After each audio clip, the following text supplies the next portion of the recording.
Déjà, je prends pas ce week-end comme 120 minutes. J'ai déjà envie de prendre ce week-end match après match. Il faut déjà qu'on gagne BT Game pour parler de la suite. Je commence déjà un peu à penser à ce week-end et je me dis non, c'est trop tôt. Tu vas te fatiguer toute la semaine si tu commences à y penser maintenant. Donc, j'essaye dans mon temps libre de me changer les esprits aussi, de me reposer parce que finalement, on n'a pas l'habitude de jouer que le week-end et normalement, on enchaîne tous les 3 jours. Et après, venir à l'entraînement, travailler, préparer ce match comme il se doit et arriver, enfin partir jeudi et arriver samedi avec le maximum de confiance. Et je vous avoue que hier, en me couchant, j'ai commencé à y penser et je me suis dit non, Chloé, commence pas maintenant. C'est toujours compliqué parce que ben, pour moi et pour toute l'équipe, c'est un week-end hyper important et on sait que on n'a pas le droit à l'erreur. Autrement, on sera, si on vient à perdre samedi, on n'aura pas atteint en tout cas les objectifs qu'on voulait.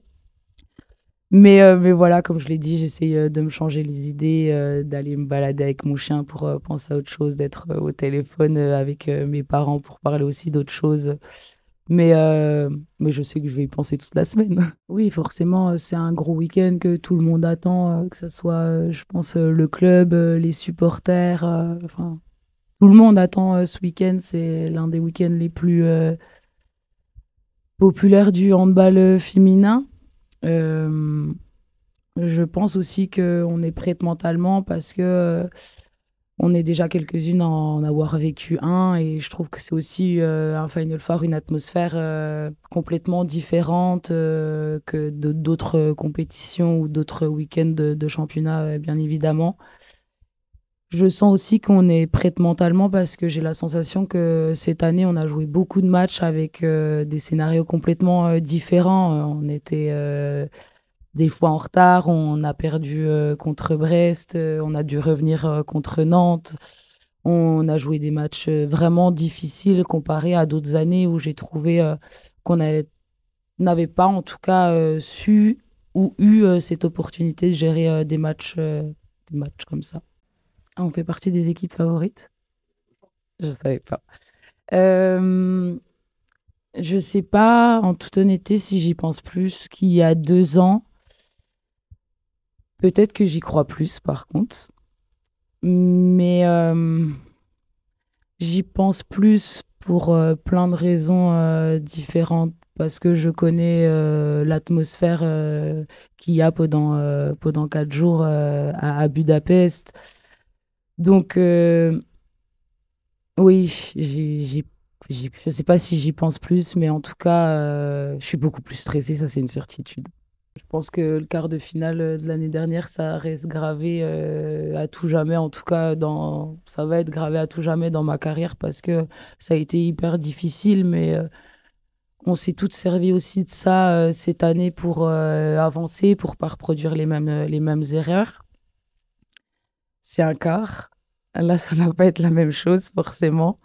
Bietigheim est une très belle équipe. J'ai joué 6 fois contre elle et j'ai jamais gagné. Donc, en aucun cas, je les prends de haut. Je sais qu'elles sont là parce qu'elles le méritent, j'imagine, et je pense qu'elles veulent aller aussi le plus loin possible et nous battre pour aller en finale le dimanche. Donc, ça va être un gros match, hein, mais ça, c'est sûr, hein, c'est un Final Four, donc forcément, ça va être de gros, gros matchs. C'est toujours important, je pense, de fêter des victoires parce que des fois, on, on galvaude un peu ça à Metz parce que c'est devenu la normalité de gagner. Mais c'est dur d'être championne de France, de gagner la Coupe de France. Je veux dire, on l'a bien vu cette année. Le championnat, c'est joué à rien sur la dernière journée. Donc, je pense que c'est important et c'est important aussi pour le groupe, pour se créer des souvenirs, pour se rappeler aussi dans les moments difficiles qu'on a aussi passé des bons moments tout ensemble, qu'on a partagé en faisant la fête, en se retrouvant sur le terrain, en se retrouvant après. Et je pense que oui, c'est super important. Après, c'est sûr qu'aujourd'hui, on est arrivé en mode déclic et on sait ce qui nous attend ce week-end. On a aussi envie de bien travailler parce que je vais parler personnellement. Je sais que quand je fais une mauvaise semaine, je peux faire une très mauvaise semaine et très bien jouer. Je peux faire une super semaine, très mal jouer. Mais je sais que par contre, en faisant une bonne semaine, ça emmène tout le monde dans un bon mood, dans de bonnes dispositions, avec le sourire aussi. Parce que forcément, quand ça gueule à l'entraînement, c'est tout de suite moins joyeux.